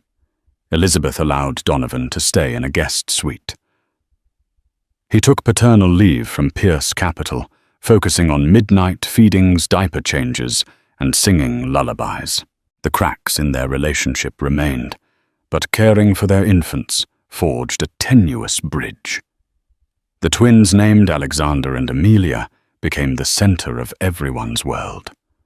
Donovan discovered that holding these fragile beings in his arms gave him a sense of purpose far beyond financial gain. Some nights he'd find Elizabeth gazing at him, a flicker of surprise in her eyes at how dedicated a father he'd become. Other nights, tensions rose particularly when the memory of his betrayal loomed. But the babies acted as a balm, reminding both parents that they had two tiny reasons to try. Elizabeth's parents helped, but eventually they returned to their own estate, trusting that Elizabeth was strong enough now to stand on her own. A wave of quiet negotiations began between Elizabeth's legal team and Donovan's lawyers' discussions about trusts for the children, potential separation agreements, property, settlements. Yet Elizabeth remained non-committal about a final decision. She sought more clarity on Donovan's sincerity before making her choice. At times, Donovan found himself on the edge of losing patience. He wanted redemption, wanted Elizabeth to declare that they could fully reconcile. But each time he felt that eagerness, he reminded himself that trust once shattered cannot be hastily mended. He forced himself to give Elizabeth space to keep proving day by day that he could be the man she and their children deserved. And so life took on a quiet rhythm. Nighttime feedings under the mansion's vaulted ceilings, squeals of newborn laughter in the morning, and guarded conversations in the afternoon. Donovan learned that fatherhood wasn't just a new label, it was an all-consuming transformative role. And Elizabeth, for all her heartbreak, found moments of solace watching Donovan cradle their infants, singing lullabies in a soft, unsteady voice she'd never heard from him before. Winter gradually yielded to spring, bringing fresh growth to Beauclair's gardens. Sunlight filtered through newly budded branches, and the estate's fountain sparkled under warmer skies. The twins reached 3 months old, their personalities beginning to blossom. Alexander was feisty, always squirming, while Amelia was calmer, observing the world with large, curious eyes. One afternoon, after putting the twins down for a nap, Donovan and Elizabeth found themselves alone in the mansion's reading room. The subdued light cast gentle shadows on the library shelves.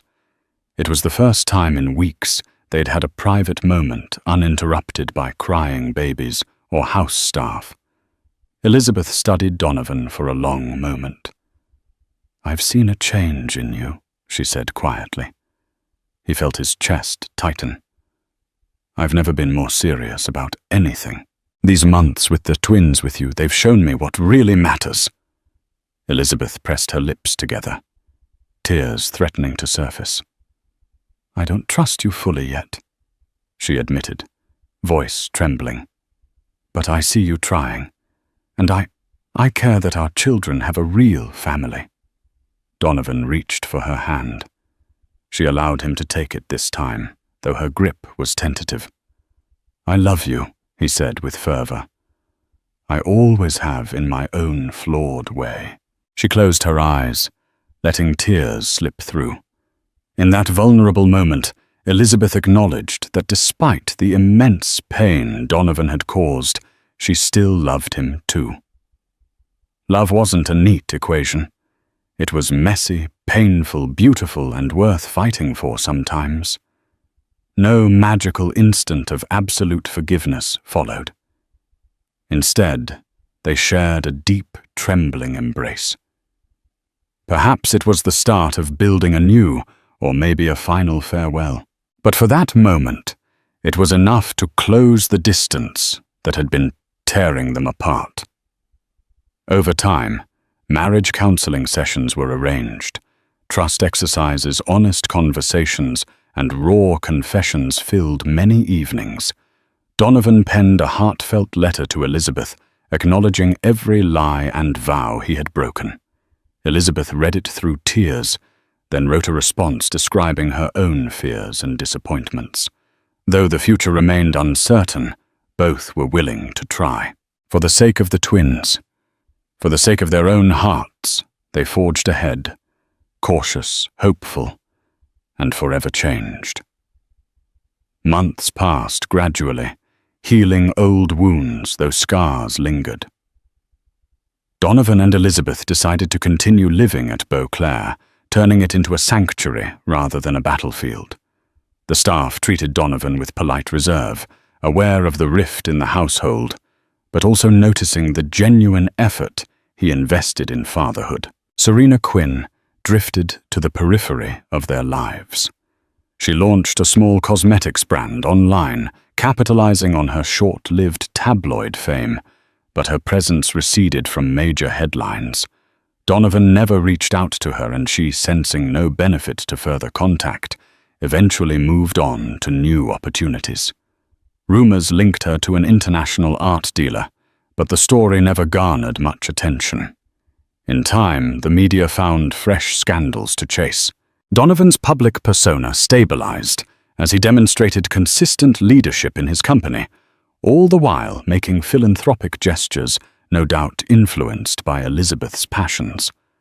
Some cynics claimed he was simply buying redemption, but those closer to him sensed that fatherhood and near loss had sparked a more meaningful shift.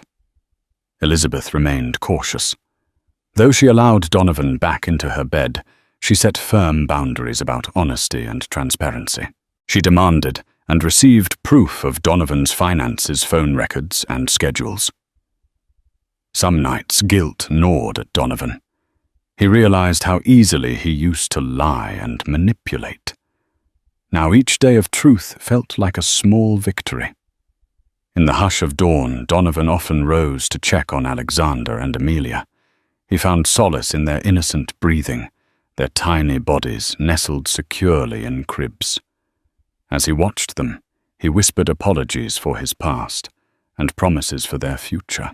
Each promise was a vow to be better, a father they could respect, a husband Elizabeth could count on. Exactly 1 year after Donovan's fateful return to Beauclair, with Serena in tow, Elizabeth woke before sunrise.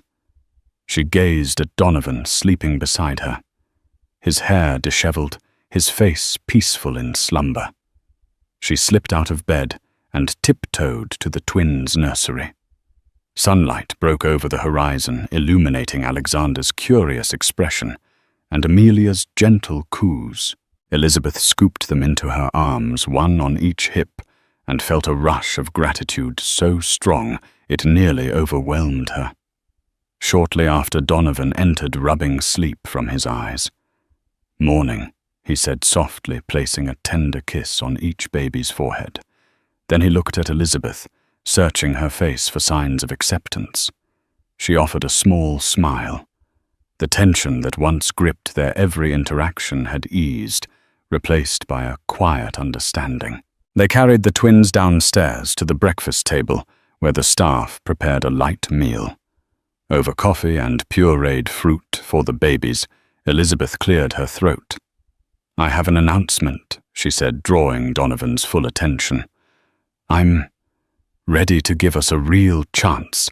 No more guest suite, no more half measures. But Donovan, if you ever betray me again, that's it. We're done."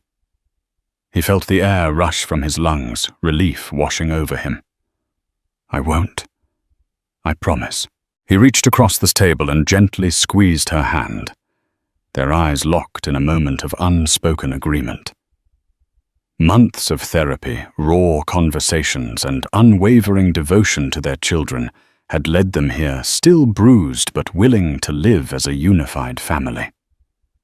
The rebuilding process had been painstaking each day, a test of Donovan's sincerity and Elizabeth's capacity for forgiveness. In that single instant, they both chose hope over resentment, a future over a fractured past. From the brink of a devastating split to a fragile but genuine renewal, Donovan and Elizabeth's journey reminds us that no life is beyond repair, even in the face of betrayal, heartbreak, and public scandal. Sometimes the hardest lessons come wrapped in pain and regret, but it's how we grow from them that truly defines our story. Through newborn cries and sleepless nights, they discovered a new depth of love and unity, proving that second chances, while never guaranteed, can blossom if nurtured with honesty and perseverance.